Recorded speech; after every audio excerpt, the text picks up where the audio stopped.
Hello सबैजनालाई। So आजबाट चाहिँ म एउटा कोर जाभाको सिरिज निकालिरहेको छु जसमा चाहिँ हामीले सबै कोर जाभाको बारेमा talk about it. So this is going to be my first video of हाम्रो कोर जाभा सिरिज। सो आजको यो भिडियोमा चाहिँ we are going to learn how to set up JDK अनि कन्फिगर इट्स इन्भाइरोमेन्ट भेरिएबल्स, जसले गर्दा चाहिँ तपाईँ जाभामा कोड लेख्न सक्नुहुन्छ। सो डोन्ट वरी, यो एकदमै इजी र स्टेप बाई स्टेप गाइड हुनेवाला छ। So let's get started with the setup.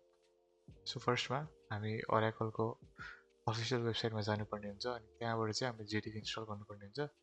So यो मैले सेटअप गरेको भिडियो चाहिँ अलिक पुरानो भिडियो हो। सो त्यति बेला चाहिँ जेडीके 23 थियो, अहिले चाहिँ लेटेस्ट हाम्रो जेडीके 25 आएको छ।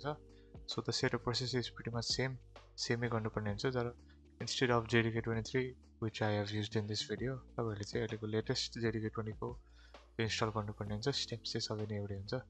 So yeah enjoy the video अनि लेट्स होप कि नआइसकिन्छ आज कि ओके। जेडीके इन्स्टल गर्नको लागि फर्स्टमा यो वेबसाइट जाने। Java 21 and 17 available now, 23 also. Okay, Windows में जाने, installer, anything you can install, anything. Downloads को था, install on them. So now let's install our Java. Okay, yeah. मैले कता रहते हैं downloads बाबा को लिया।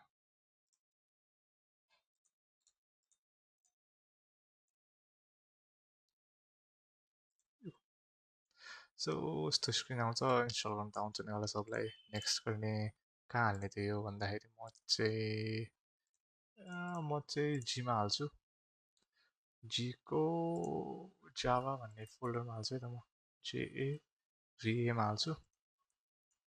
Okay, so next let it install. Okay, so next steps अब हामीले इन्स्टल त गऱ्यौँ, अब यसलाई हामीले इन्भाइरोमेन्ट भेरिएबल भन्ने हुन्छ है, यसमा सेट गर्नुपर्छ है यसलाई। सो त्यसको लागि इन्भाइरोमेन्ट भेरिएबल लेख्ने यता खुल्छ, यस्तो यो एउटा खुल्छ इन्टरफेस सिस्टम प्रपर्टिजको। त्यसपछि हामी यहाँ गएर इन्भाइरोमेन्ट भेरिएबल्स भन्ने हुन्छ, यसमा दबाउने। सो हाम्रो यहाँ अब भेरिएबल एड गर्नुपर्ने हुन्छ न्यू गरेर। सो त्यसको लागि चाहिँ ओके, यहीँबाट गर्नै मिल्छ, यहाँबाट गरौँ। सो दिस पिसी, वेयर इज माई पिसी, दिस पिसी मैले यहाँ हालेको थिएँ जावा, यसको बिनमा जाने अनि यसलाई कपी गर्ने। यो पाथ हुन्छ नि, यो पाथ कपी गर्ने, लगेर यो आउँछ पाथमा जाने है, अनि एडिट गर्ने अनि यहाँ न्यू प्रोफाइल बनाउने, यहाँ पेस्ट गरिदिने जावा G/java/bin भनेर ओके गरिदिने। अनि तल सिस्टम भेरिएबल्समा चाहिँ हामीले न्यू गरेर गर्नुपर्छ। अब हामीले जावा होम गरेर राखिदिनु भयो अनि त्यो पाथ सेट गरिदिने है त। So that's pretty much it, set भयो। अब चेक गरौँ है त जावा इन्स्टल भयो कि भएन भनेर। सो त्यसको लागि चाहिँ Java -- version लेखिदिने। Let's see, yeah, you can see Java 23, 2024, 917 install भयो भनेर बेसिकली इन्स्टल भयो यो भर्जन भन्ने देखायो। सो यति भयो, अब हाम्रो जावाको त चल्छ, अब हाम्रो चल्ने भएन। So I would prefer you guys to use हाम्रो यो सबलाइम टेक्स्ट अथवा नर्मल नोटप्याड युज गर्ने नै हुन्छ है। सो हाम्रो जावा फाइल चल्छ कि चल्दैन हेरौँ है त। अलरेडी मैले लेखेको छु। सो क्लास बनाम मोमो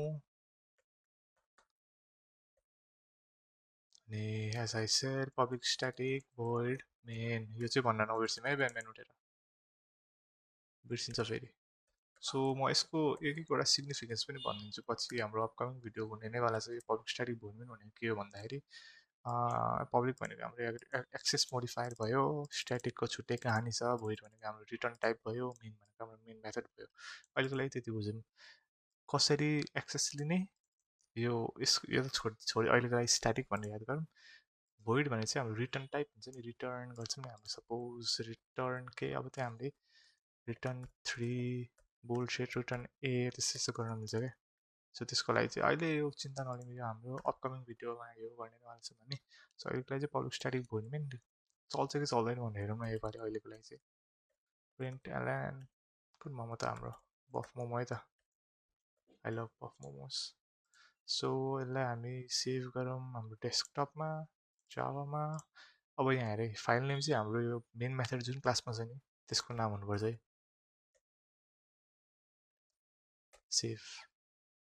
अनि इफ हामीले अब हुन्छ नि हामीले यो छुट्टा छुट्टै यसरी यो क्लास यो एउटा क्लास यो फाइलमा बनायौँ अर्को क्लास यो फाइलमा बनायौँ भने चाहिँ if want access it public हालिदिनुपर्छ। यो छोडिदिउँ अहिलेको लागि हाम्रो कन्फ्युज मात्रै हुन्छ। सो अहिलेको लागि यति बुझौँ एउटा क्लास बनायौँ हामीले जसमा मेन मेथड छ public static void main method छ यो मेन मेथड जसमा हामीले प्रिन्ट गऱ्यौँ कि बफ भनेर प्रिन्ट गऱ्यौँ है त। सो अब यसलाई रन गर्नको लागि के गर्नु पर्ला। सो हामीले जहाँ जहाँ हामीले सेभ गऱ्यौँ त्यो फाइल त्यो फोल्डर खोल्ने त्यो फोल्डरमा जाने सिएमडी लेख्दिने त्यसपछि यहाँ अब जेभिएसी जावासी जावा कम्पाइल भनेको अनि हाम्रो फाइलको नाम के छ मोमो डट जावा है।